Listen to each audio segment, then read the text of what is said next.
I wanted to talk a little bit about the symphony by Prokofiev. This is the latest work. We looked at a work written in the 1840s and the 1870s, and this is a work written at the beginning of the 20th century, 1917, a very fateful year in Russia, of course, where Prokofiev was, the year of the revolution.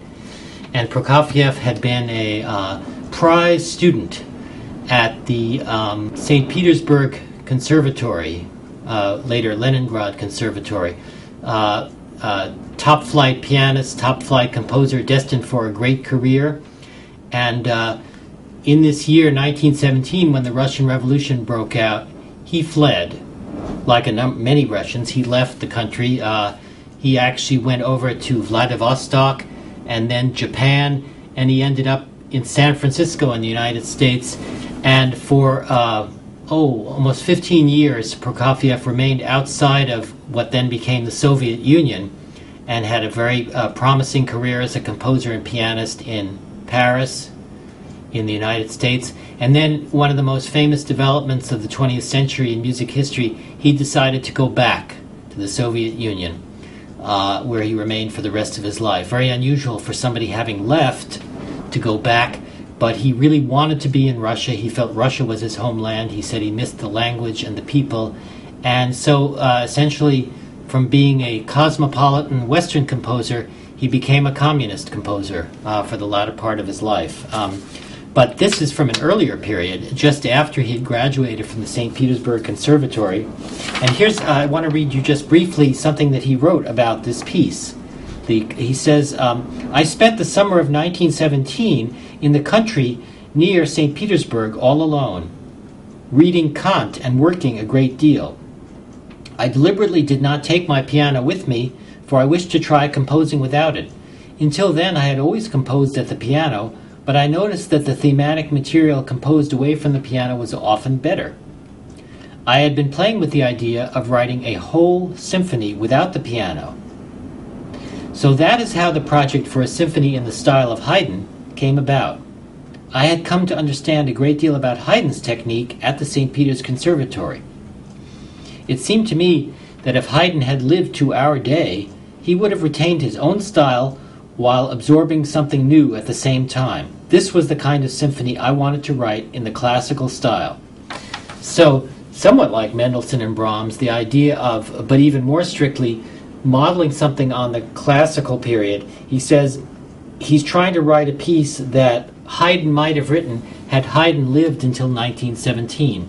And so this piece that Prokofiev calls the Classical Symphony, which in many ways is one of the first examples of what came to be called in the 20th century neoclassicism in music. Neoclassicism. It's a brilliant piece. Compared with the symphonies of late romantics like Mahler, which can last, an hour and a half to 2 hours, this piece is maybe 15, 20 minutes long. Not even 20 minutes long, the whole of the Classical Symphony. And it sticks to the classical form of a first movement in sonata form, a slow movement, a dance movement, and a finale. So again, the proportions and the kinds of movements that Haydn would have written. And yet, Prokofiev, the way he treats the orchestra and the way he treats the music, he's obviously doing something new. So let me just play you a couple of examples. The opening theme of the piece is classical in spirit, but there's things that Haydn does in terms of the rhythm and the texture, and particularly the harmony, that are very unusual. So just as an example, the piece is in D major, and he plays the theme in D major, and then without any transition or modulation, he suddenly plays it in C major. A whole step down. That's something that Haydn would not do in that way. And it's very characteristic of Prokofiev that these sudden harmonic juxtapositions are played, are used. So here's the opening.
And then he follows a sonata form, so we have a first theme, we have a second theme in the dominant key, very elegant, very classical in style, but there are things that, if Haydn were writing this in the 1760s or 70s or 80s, he wouldn't do. So listen to how widely spaced the violins are.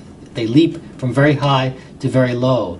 So you know that this couldn't have been written by Haydn, but maybe Prokofiev is right that this is how Haydn would have written it had he lived in 1917.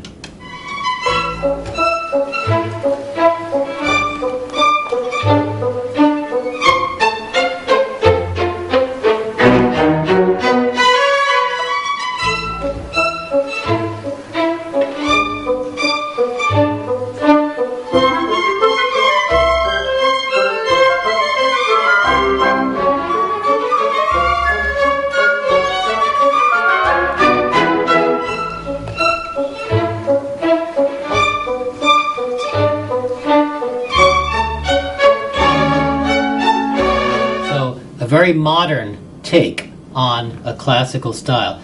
And I'll just play one other example from the symphony. The third movement is traditionally a dance movement in symphonies, a minuet perhaps, or a scherzo.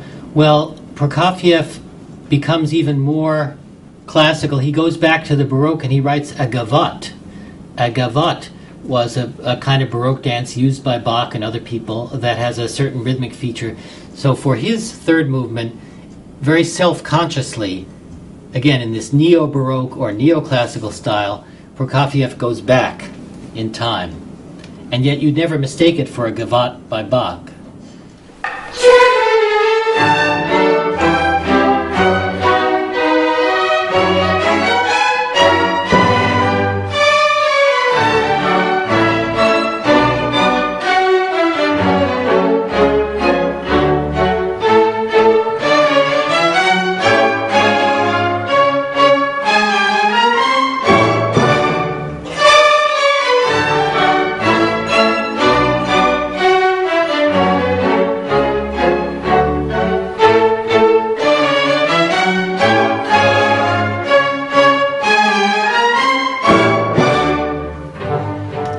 The gavotte.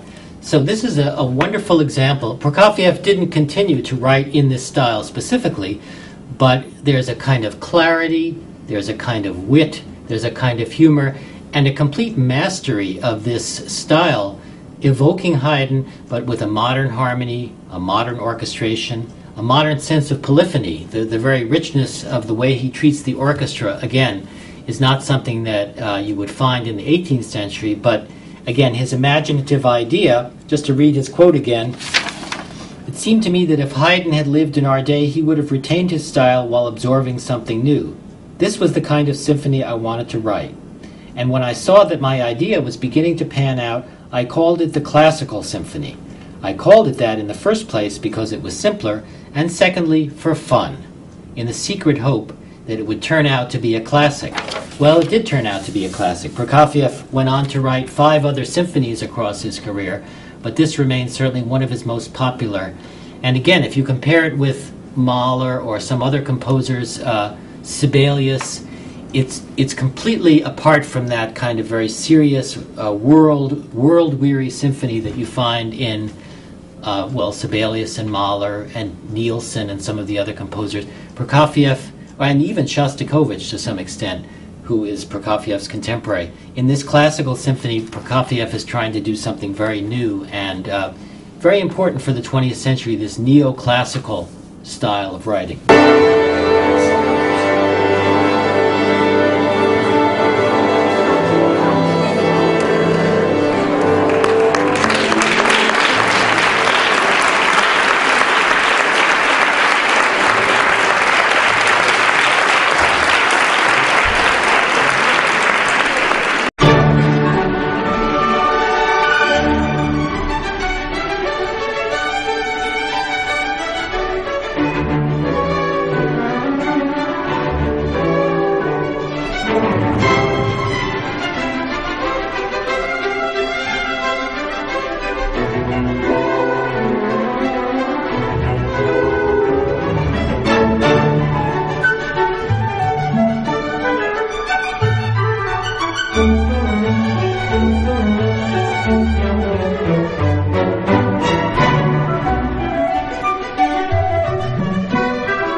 Thank you.